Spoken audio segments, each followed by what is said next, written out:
जळगाव जिल्ह्यात दमदार पाऊस झाल्यामुळे जळगावातील ममुराबाद येथील उर्दू शाळेत मोठ्या प्रमाणात पाणी साचल्यामुळे या ठिकाणी विद्यार्थ्यांची वाट बिकट झालेली आहे। आपण बघू शकतात की या विद्यार्थ्यांना कशा प्रकारे शाळेमध्ये या ठिकाणी पाण्यातून जावं लागत आहे। कुठेतरी पाणी साचल्यामुळे मोठ्या प्रमाणात विद्यार्थ्यांना अडचणीचा सामना करावा लागतो आहे। दररोज या ठिकाणी मोठ्या प्रमाणात अडचणी येत असल्या कारणाने पूर्ण पाणी या शाळेच्या भोवती साचल्यामुळे कुठेतरी विद्यार्थी आपण बघू शकतात की कशी तरी वाट बिकट करून या ठिकाणी शाळेमध्ये जात आहे। त्वरित या ठिकाणी ग्रामपंचायत असेल त्यांनी या ठिकाणी लवकरात लवकर रस्त्याची व्यवस्था करून देण्यात यावी अशी मागणी या ठिकाणी करण्यात येत आहे। मात्र हे भीषण चित्र आपण बघू शकतात।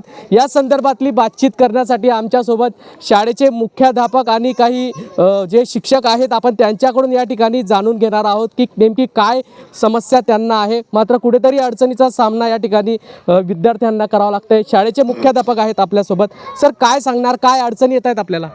सर 1 तारखेपासून जे पाऊस पडला त्या दिवसापासून भरपूर अलर्ट होता, रेड अलर्ट होता इकडे आणि कंबर इतके पाणी राहिलेलं होता, म्हणून विद्यार्थ्यांसाठी समस्या होती। आणि आम्ही शैक्षणिक विद्यार्थ्यांचं शैक्षणिक नुकसान होऊ नये म्हणून मस्जिद ट्रस्टांना एक लेटर दिला आणि त्यांनी आम्हाला सहकार्य करून ते मदरसा दिला विद्यार्थ्यांना बसविण्यासाठी आणि अध्यापन आम्ही त्याच ठिकाणी करतो। सर यामुळे तर मात्र विद्यार्थ्यांचं कुठेतरी नुकसान होतं आहे। ते असं आहे का एकच वर्गात म्हणजे एकाच हॉलमध्ये 1 ते 5 वर्ग भरत आहे, त्यामुळे आम्हाला विद्यार्थ्यांना डिस्टर्ब होत आहे। ते त्रास आम्हाला म्हणजे विद्यार्थ्यांचं नुकसान होतच आहे। सर या ठिकाणी झेंडावंदन नुकतंच पार पडलेलं आहे। स्वातंत्र्य दिनच्या दिवशी तुम्ही म्हटलेलं आहे की पाण्यातून जाऊन विद्यार्थ्यांना या ठिकाणी झेंडावंदनासाठी जावं लागतं। एकीकडे राज्य शासन सर्व शिक्षा अभियान राबवत आहे, मात्र कुठेतरी विद्यार्थ्यांमध्ये मोठी अडचण निर्माण झाली आहे पाणी साचल्यामुळे। सर बच्चों को तो हमने कुछ छोटे जो बच्चे थे उनको गोद में लेकर झंडावंदन के लिए यहाँ पर लाए और कुछ पालक वर्ग ने हमारे को बहुत साथ दिया। उन्होंने भी बच्चों को और हमको कोऑपरेशन करके बच्चों को यहाँ तक पहुँचाए। झंडावंदन 15 अगस्त के दिन जो हुआ तो हमारे अध्यक्ष समीर सर इनके हाथ से हमने ध्वजारोहण किया। उसके बाद सांस्कृतिक कार्यक्रम भी हमने ओटे पर ही लिया बच्चों को खाऊ देऊन त्यांना घरी लौटवलं। सर आपली काय मागणी राहणार आहे? आता आपल्यासोबत या ठिकाणी ट्रस्टी आहेत या शाळेचे, काय सांगणार या ठिकाणी तुम्ही आज विद्यार्थ्यांसाठी व्यवस्था केलेली या ठिकाणी?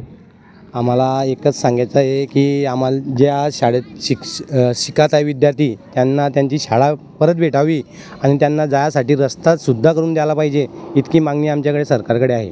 तुम्ही ट्रस्टच्या माध्यमातून या ठिकाणी विद्यार्थ्यांसाठी पर्यायी व्यवस्था केली काय? हो, मी तिकडे आमचे मुस्लिम पंच कमिटीचा सचिव असल्यामुळे आणि शाळेचं अध्यक्ष असल्यामुळे मी विद्यार्थ्यांचा विचार करून त्यांना एक कायदेशीर अर्ज देऊन त्यांना आम्ही मीटिंग घेतली आणि शाळेचं जे नुकसान होत होतं त्यांना विद्यार्थ्यांना सध्यापुरता शाळा चालू करण्यासाठी आम्ही आमचे मस्जिदचे हॉल जे आहे त्या विद्यार्थ्यासाठी आम्ही सोय करून दिली आहे सध्यापुरता। तरी त्यांना ते 1 ते 5वीपर्यंत शिकण्यास खूप अडचण होत आहे।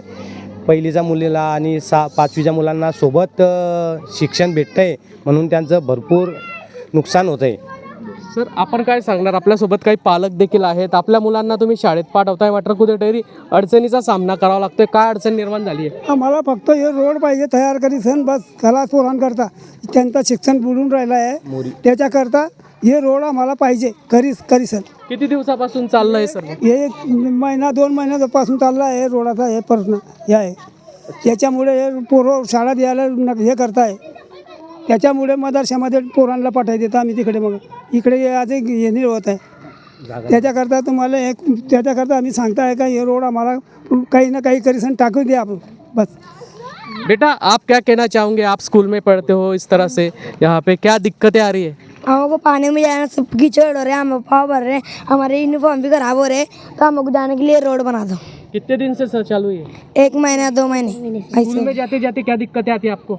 हमको पानी में जाए तो सांप भी चू रहते हैं, हमको नीचे दसने का भी वो वर्षा है ना, हमारे पैनल सब खराब हो रहे हैं। पढ़ाई का नुकसान हो रहा है आपका? हाँ पढ़ाई का भी हो रहा है। अच्छा, क्या मांग रहे हैं शासन से? हमारे ये रोड बना। बेटा तू क्या कहना चाहेंगी? स्कूल में आती है तू, क्या दिक्कतें का सामना करना पड़ रहा है आपको? हमको बहुत दिक्कतों का सामना पड़ रहा है, हमारे वास्ते बस रोड बना दो। अच्छा, स्कूल का नुकसान हो रहा है आपके? हाँ, पढ़ाई का बहुत नुकसान हो रहा है हमारी। अच्छा, डर लगता है स्कूल आने में? बहुत डर लगता है, सांप बिच्छू का भी और नीचे धंसने का भी बहुत डर लगता है। आप हमारे लिए बस रोड बना दो। झंडा वंदन के दिन क्या हुआ था यहाँ पे? झंडा बंदन के दिन हमारे माँ बाप ने हमको खाने पे बैठाकर यहाँ पर लाए थे और लेके भी गए थे। इतना इतना पानी था, बहुत पानी है। बहुत पानी था। तू क्या कहेगा बेटा? हमारी मांग पूरी कर दो, यहाँ पर रोड बना दो। यहाँ पर हमारे को बहुत खतरा है, कचरों का सामना करना भी पड़ता है। यहाँ पर सांप बिच्छू बहुत फिरते हैं ना। एक दिन सर को नाक दिखलता है यहाँ पर। हमारी पढ़ाई को भी नुकसान हो रहा है, कपडे भी भर जा रहे हैं। इतना इतना पाणी. नक्कीच या ठिकाणी मोठ्या प्रमाणात पाणी साचल्यामुळे विद्यार्थ्यांचं नुकसान हे होत आहे.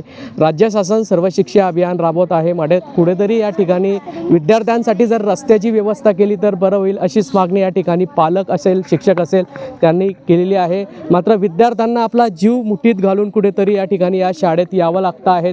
शाळेसाठी जरी पर्यायी जागा उपलब्ध करून देण्यात आली असली मात्र कुठेतरी एकाच खोलीमध्ये 4 ते 5 वर्ग भरत असल्या कारणाने मोठ्या प्रमाणात विद्यार्थ्यांचं नुकसान होत आहे. त्वरित या ठिकाणी रस्ता करून द्यावा अशीच मागणी या ठिकाणी पालकांनी केली आहे. जुगल पाटील, जय महाराष्ट्र न्यूज, जळगाव.